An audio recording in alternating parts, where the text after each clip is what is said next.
Hi everybody, welcome to Carteret Analytics. Today we're going to be asking the question, can Spurs win the Premier League?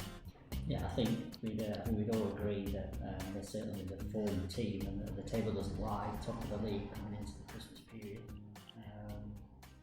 Jose's doing a great job by the looks of it. It's quite open, isn't it?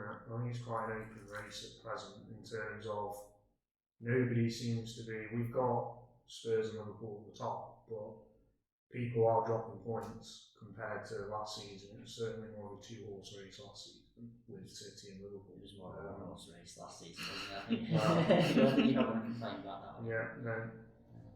Yeah, I mean, the Spurs have only conceded 10 goals this season so far. I mean, that's the best defensive record in the league. And they are well up there on goals scored as well. And that's something I think a lot of teams are struggling with at the moment, aren't they, defensively? There's a lot of teams that aren't getting their defences right at the moment. They're conceding a lot of goals. We're seeing a stupid amount of goals this season. And you could partly put down to Spurs' success this season that Mourinho is obviously very talented at getting that defensive shape right, that defensive coordination right. That seems to be paying off this season for sure. Some would argue it is partly the boss. He's now playing this counter-attacking football, isn't he? It's never a pretty form of football, I'd say, from Mourinho, but it gets the job done, as I think a lot of people recognise. He plays to win rather than playing to entertain. Which is the important bit. None of the fans will be complaining until they start to lose a few games. If they're top of the league, nobody will complain about the style of play. Absolutely. Because they're top of the league and it's working. It's suddenly, if you get a few injuries in the squad, then to key players, then that can have a big impact. Absolutely. And he may have to change his approach, which is then when the difficulties come in, isn't it? Yeah, and do you think this season we have seen the relationships change with Mourinho and his players? I think there's definitely a chemistry situation there. I mean, Mourinho does typically favour a certain type of player. He likes that hard worker that doesn't necessarily get to shine in their skill sets, and it's more of a press when you need to press, defend when you need to defend, do the basics very well. And I think Dele Alli may contrast in that way. He's a bit more of a skillful player who likes to express himself a bit more on the field, so there could be an issue with them clicking there. I think he likes the functional players, but interestingly, the data analysis suggests that Dele Alli is objectively Spurs' best midfielder. So, and that fact seems to be being overlooked. The fact that he's not getting any game time this season, it does appear from the outside looking in that he's fallen out with Mourinho, and there's a lot of transfer talk of him going to maybe PSG or other clubs, and I think Everton was another one that we're looking at. Yeah, his numbers have taken a huge dip this season, haven't they? Yeah, He's come out with a rating so far this season at 128.8. That's down from 201.2 in the 19-20 season, so a huge drop there. Yeah, he doesn't become a bad player over the summer. There's something not quite right.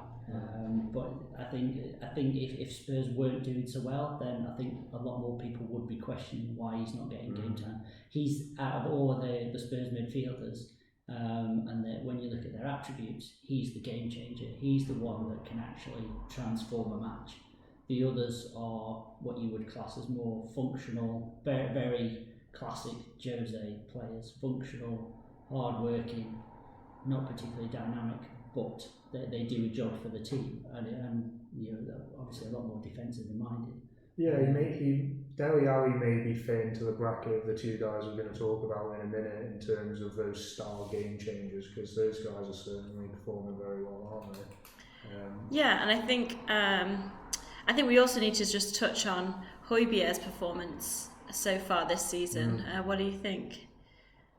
I think when we look at each individual match, looking at each Carteret match impact, there's only been one game this season where he's actually been below the average percentage for the Spurs midfielders, which tells you out of all the Spurs midfielders that are picked in each game, he is objectively performing better than the others. So I think behind Kane and Son, he's probably their most influential player, but he isn't the one that gets the headlines because he's not the one that's scoring the goals. He's doing the dirty work that people don't see, isn't he? Yeah, and it's a shout out to the recruitment team. They seem to have got on board with the type of player that Mourinho needs. And Højbjerg was obviously identified as a perfect player, and we're kind of seeing that in the data now, where he's really slotted into that team and cemented his starting position as probably the best, or certainly this season, the best Spurs midfielder so far. Yeah, so I mean, you guys touched on earlier Kane and Son. Tell me a little bit about how they've been working together this season. Yeah, they're two fantastic players. Kane we've probably seen a bit more of in terms of consistency over the seasons. You know, he's been one of the top goal scorers in the league for a long time now, and his Carteret ratings have always reflected that. He's always been in the sort of from the 250 range all the way into the 300s, which he's presently sitting at 315.2 this season. So very strong. Yeah, I would say Son's getting better season after season. He's the one that's showing that progression. I think they complement each other very well. And in the style of play that Jose's adopted, this counter-attacking style, then I think that they both suit that style very well. And it's working, isn't it? And the results are there for everybody to see. I think if we look objectively at the predicted league tables, though, the data suggests, or the data analysis suggests, that Spurs aren't actually the best team in the league. That would be Chelsea. Oh, really? And objectively, they're the sixth best team in the league. It is interesting, isn't it? And that maybe touches back to the amazing job that Mourinho's doing. Maybe he is possibly extracting more out of this set of players than they should really be capable of. So maybe it's a case of that system. He's got it spot on compared to Chelsea, who are they've brought in certainly a lot of new players, and they're still adapting to that and figuring themselves out. But Son, I mean, we did a paper early in the year about his impact, and he's certainly turning into a main man for Spurs. Is he the main man now, or is Kane still vital to Spurs? Objectively, Kane's still the better of the two players, but Son isn't far behind. Yeah, I mean, again, one of our previous papers that we've just released, Kane came out fourth in our rankings of the best players in the world at present. So I don't think we can dispute that he's probably still the main guy at Spurs. But it's interesting to see how Son is gaining on him, and he's doing it consistently year on year. Do you think then the Spurs can win the title this season?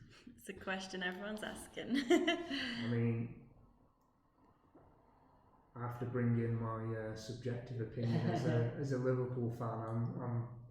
I'm not going to rule it out. I mean, I do think, as we said earlier, it's certainly a much more open season this year in terms of that gap. Nobody's really established a gap from the others and pulled away. I don't know whether they've quite got enough in there. They're certainly in a good run of form, but it is that consistency that they've got to get down. And we know that Son and Kane have been subject to long-term injuries at times in the seasons previous. So if something like that were to happen again, it'd be interesting to see how they perform without them.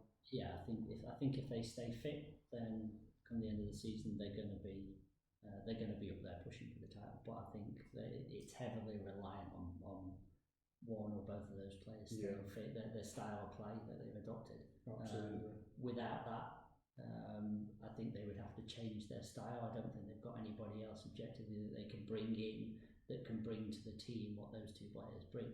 And I think that without that they would have to change their style of play, which could fundamentally change everything really. Jose's obviously got the players on his side at the moment, and his methods we've seen previously at other clubs. They work in the short term, but whether that would then go on to next season is questionable. It's how long it works for before the players then stop playing for him. There's a trend. There is. We saw it at Chelsea, we've seen it at Real Madrid, we've seen it at Manchester United. It's short-term success, and his methods are, they do have an influence in the short term, but do they have any longevity? How long it will last? So can his methods last till the end of the season? Yeah, I think they can. But will they go on to next season? We'll have to wait and see. Come on, Jess, who's going to win? I mean, I'm a bit of a Spurs fan myself, so. Spurs fan, really? Oh gosh. Thanks so much for joining us, guys. Tune in next time and like, subscribe and comment.